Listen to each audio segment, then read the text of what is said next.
आपल्या देशामध्ये एखादा विषय मीडियावाल्यांनी हाताशी धरला किंवा त्यांना कोणी दिला की ते चेकाळल्यासारखे ओरडत सुटतात. आता निलेश घायवळ प्रकरणामध्ये पासपोर्ट कसा, पोलीस कसे अडकले, कोणाचा फोटो कोणासोबत, इतके हास्यास्पद पद्धतीने रिपोर्टिंग करतात मीडियावाले. त्यात परत सोशल मीडियाला काही लिमिटच नाही आहे. बरं, असं आहे की नाही की आपल्या देशामध्ये संशोधन करणाऱ्या यंत्रणाच नाही आहेत. अमेरिकेमध्ये समाजात काय घडतं याच्यावर वेगवेगळ्या प्रकारच्या अध्यासन असतात विद्यापीठात. आपल्याकडे असं कोणी संशोधनच करत नाही. बरं, अशी एक संन्यासी व्यक्ती होऊन गेली देशामध्ये, जे स्वामी विज्ञानानंद, त्यांनी हे संशोधन केलेलं आहे. पुढे ते मनशक्ती केंद्राने नेलं नाही, पण मी माझे प्रयोग केले. तर पहिली गोष्ट अशी आहे ना की गुंड ज्याला आपण म्हणतो ना, ज्याला गुन्हेगार म्हणतो, तर त्याचे 3 प्रकार आहेत मुख्यत्वे. एक जन्मजात गुन्हेगार आहे, एक आहे परिस्थितीमुळे झालेला, आणि तिसरा जो आहे ज्याला एक विशिष्ट उद्दिष्टासाठी काही गोष्टी कराव्या लागतात आणि त्यातून तो गुन्हेगार बनतो, जे त्याला उद्दिष्ट नसतं खरं म्हणजे गुन्हेगार बनण्याचं. आता प्रॉपर्टीच्या गोष्टी आल्या, पैसा खूप आला, ब्लॅकचा मनी आला, प्रतिष्ठा आली, वगैरे वगैरे झालं.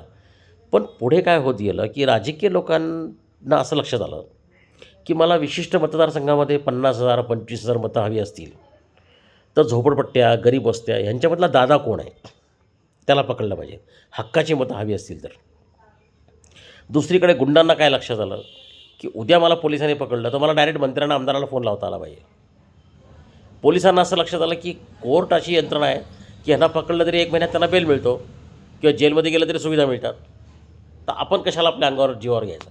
असं करत करत करत गुंड, पोलीस आणि राजकीय नेते यांनी परस्परांमध्ये केलेली ती इन्व्हेस्टमेंट आहे.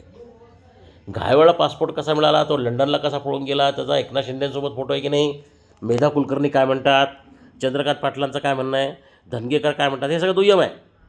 कारण घायवळसारखे जे लोक आहेत त्यांनी ती इन्व्हेस्टमेंट केलेली आहे त्या राजकीय पक्षांमध्ये, आणि राजकीय पक्षांनी घायवळमध्ये इन्व्हेस्टमेंट केलेली आहे.